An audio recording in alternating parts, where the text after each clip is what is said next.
पुण्यात थंडीचा पुन्हा एकदा कमबॅक झालेला आहे। 2 आठवड्यापासून गायब असलेली थंडी शुक्रवारी पुन्हा परतली आहे। राज्यातील काही भागात तापमानाचा पारा चांगलाच घसरलाय। पुण्यात 11.7 अंश सेल्सिअस तापमानाची नोंद झाली आहे।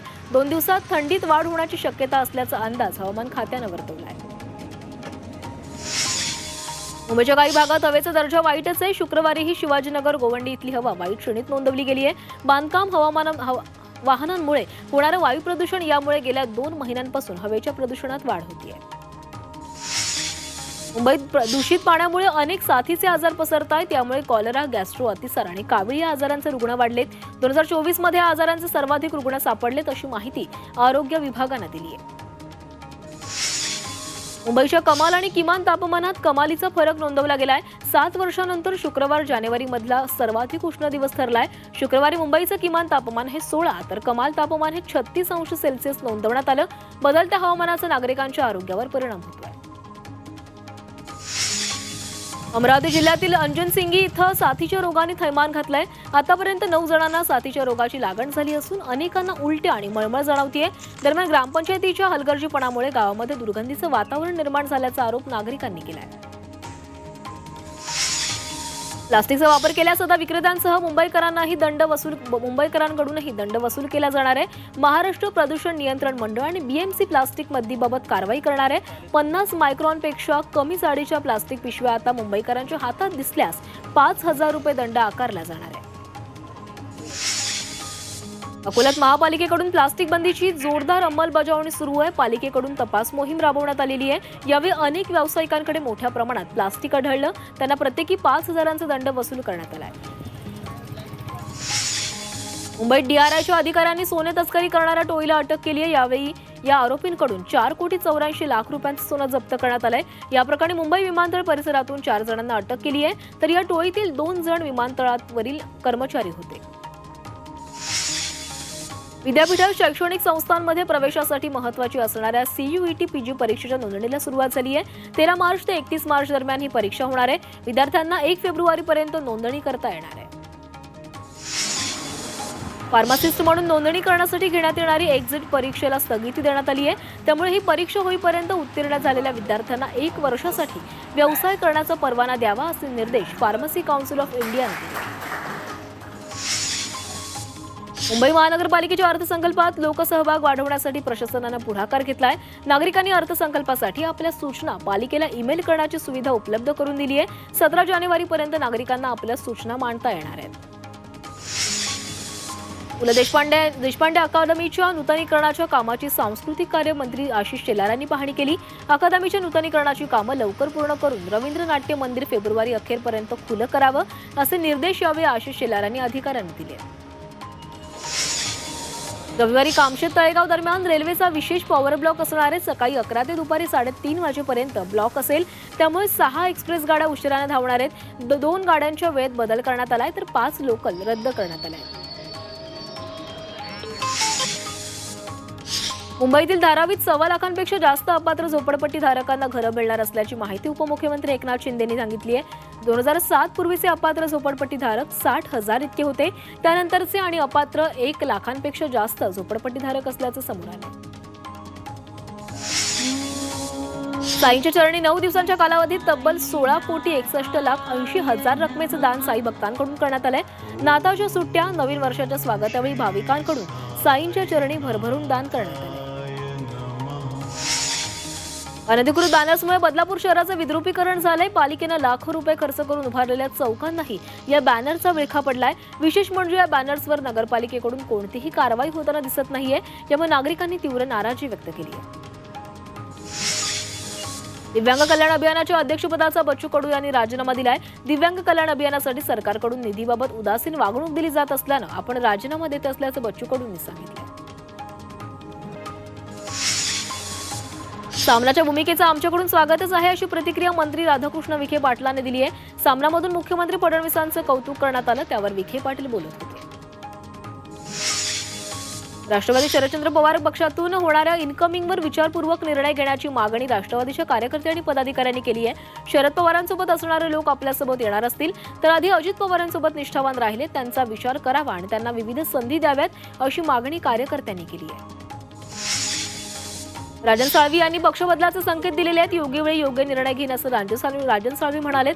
आपल्या पराभवाला वरिष्ठ कारणीभूत असून याचा शोध घेतला गेला पाहिजे असंही ते म्हणाले. शिवसेना ठाकरे पक्षाचे संभाजीनगरचे माजी महापौर नंदकुमार घोडिले यांनी शिवसेनेमध्ये प्रवेश केलाय. एकनाथ शिंदे हिंदुत्ववादी विचारधारा पुढे घेऊन जात आहेत. ते आम्हाला त्यांचे विचार पटले म्हणून आम्ही पक्षप्रवेश केला असं घोडिलेंनी म्हटलंय. उद्धव ठाकरेंनी उपनगरातील उपविभाग प्रमुखांची बैठक घेतली. या बैठकीमध्ये उद्धव ठाकरेंनी संघटनात्मक बांधणीबाबत चर्चा केली आहे. तसंच उपविभाग प्रमुखांना उद्धव ठाकरेंनी काही सूचनाही दिल्या आहेत. मुंबई महापालिकेच्या निवडणुकीतील वॉर्डनिहाय आरक्षणानुसार इच्छुक उमेदवारांनी तयारीला लागा अशा सूचना उद्धव ठाकरेंनी दिलेल्या आहेत. केंद्रीय राज्यमंत्री रामदास आठवले यांनी कल्याणमधील लैंगिक अत्याचार आणि हत्या प्रकरणातील पीडित मुलीच्या कुटुंबियांची भेट घेतली. ही घटना माणुसकीला काळीमा फासणारी असून आरोपींना फाशीची शिक्षा झालीच पाहिजे अशी मागणी त्यांनी केली आहे.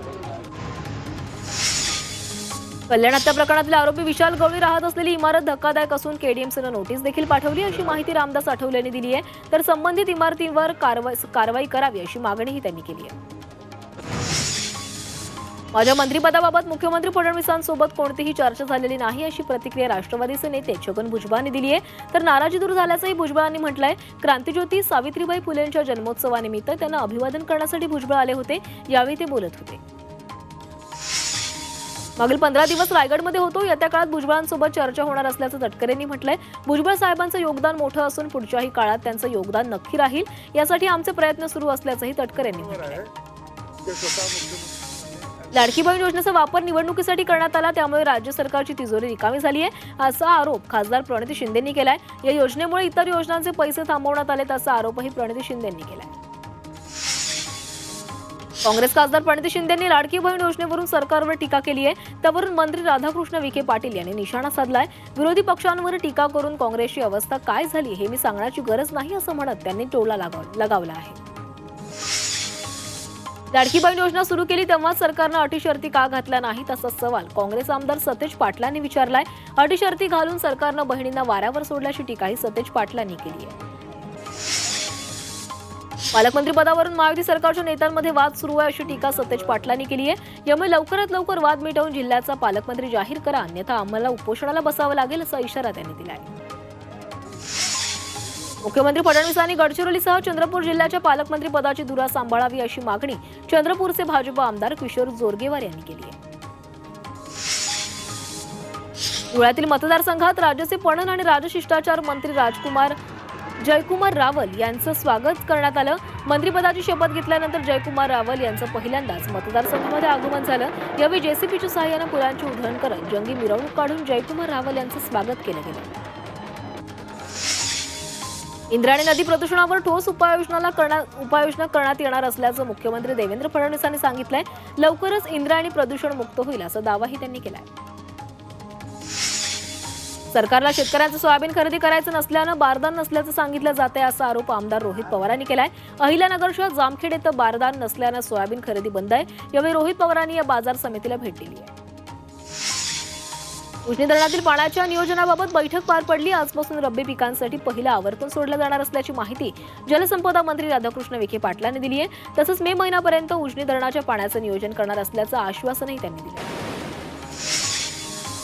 राज्यात तालुका तिथं कृषी उत्पन्न बाजार समिती उभारली जाणार आहे. राज्यातील 50 तालुक्यांमध्ये नव्या कृषी उत्पन्न बाजार समितीची निर्मिती करणार असल्याची घोषणा राज्याचे राजशिष्टाचार व पणन मंत्री जयकुमार रावल यांनी केली आहे. तर राज्यभरात कोल्ड हाऊसची चैन तयार करणार असल्याचंही ते म्हणाले. मावळ परिसरात पोषक वातावरणामुळे रब्बी हंगामातील गहू पीक जोमात आलंय. सध्या ज्वारी, बाजरी, गहू, हरभरा, मका अशा पिकांची लागवड पूर्ण झाली आहे. सध्या थंडी पडल्यानं कोरडवाहू पिकं आणि बागायती भाजीपाल्यासाठी पोषक वातावरण तयार झालंय. गेल्या काही दिवसांपासून ढगाळ वातावरण आणि बदलत्या वातावरणामुळे उत्तर पुण्याच्या जुन्नर परिसरातील द्राक्ष उत्पादक संकटात सापडलाय. अचानक पडणाऱ्या थंडीमुळे द्राक्ष पिकांचं नुकसान होत आहे. त्यावर विविध रोगांचा प्रादुर्भाव होतोय. त्यामुळे द्राक्ष उत्पादकांनी आपल्या बागांची कशी काळजी घ्यावी याबाबतीत कृषी विभागानं मार्गदर्शन केलंय. शेतकऱ्यांचे नगदी पीक म्हणून ओळखल्या जाणाऱ्या कपाशीला यंदा मोठा फटका बसलाय. कोरडवाहू भागात कापूस वेचण्याच्या वेळेस आता हातातोंडाशी आलेल्या पिकांचं नुकसान होताना पाहायला मिळत आहे. तर महावितरणकडून वीज पुरवठा खंडित करून खोडा घातला जात असल्याचा आरोप शेतकऱ्यांनी केलाय. वाशिममध्ये हजारो शेतकरी सिंचनासाठी सौर कृषी पंपांच्या प्रतीक्षेत आहेत. शासनाच्या मागील त्याला सौर कृषी पंप योजनेत 5,000 शेतकऱ्यांनी पैसे भरलेत। मात्र केवळ 2,000 शेतकऱ्यांच्या शेतात पंप बसवण्यात आलेत। त्यामुळे रखडलेल्या सौर कृषी पंपांच्या जोडण्या तात्काळ लावण्याची मागणी शेतकऱ्यांनी केली। वर्ध्यात अत्याचार करून तरुणीची हत्या करण्याचा प्रयत्न करण्यात आला। पीडित तरुणीला विहिरीत ढकलून तिला जीवे मारण्याचा प्रयत्न करण्यात आला। मात्र या तरुणीने आरडाओरड केल्याने तिचे प्राण वाचलेत। या प्रकरणी आरोपीला पोलिसांनी ताब्यात घेतलंय। पनवेल रेल्वे पोलीस ठाण्यात हेड कॉन्स्टेबल म्हणून कार्यरत असणाऱ्या विजय चव्हाण यांची गळा दाबून हत्या करण्यात आली होती। त्यानंतर त्यांना रबाळे ते घणसोली रेल्वे स्थानकादरम्यान धावत्या लोकल समोर ढकलून देण्यात आलं होतं। या प्रकरणी अज्ञात मारेकरांविरोधात हत्येचा गुन्हा दाखल करण्यात आला असून पोलीस त्याचा शोध घेत आहेत। गुंड शरद मोहोळच्या हत्येचा बदला घेण्याच्या तयारीत असलेल्या दोघांना पुणे पोलिसांनी अटक केली आहे। आरोपींकडून 2 पिस्तूल आणि 7 जिवंत काडतुसे जप्त करण्यात आली आहेत। अमरावतीत पतीनेच पत्नीची हत्या केली आहे। हत्या केल्यानंतर पती घराला कुलूप लावून फरार झाला। पती पत्नीमध्ये काही दिवसांपासून वाद सुरू होता। त्यातूनच पतीने हत्या केल्याचा अंदाज व्यक्त केला जातोय। तर पोलिसांकडून फरार पतीचा शोध सुरू आहे। खंडाळ्यातील दरीत एक पर्यटक तरुण भरकटला। यावेळी तरुणानं पोलिसांना हेल्पलाईन नंबरवरून फोन करून तो दरीत हरवला असल्याची माहिती दिली। त्यामुळे पोलिसांनी तब्बल 6 तासांच्या रेस्क्यू ऑपरेशन नंतर तरुणाला सुखरूप बाहेर काढलं। त्याचबरोबर माहीत नसलेल्या ठिकाणी पर्यटकांनी जाण्याचं धाडस करू नये असं आवाहनही त्यांनी केलंय।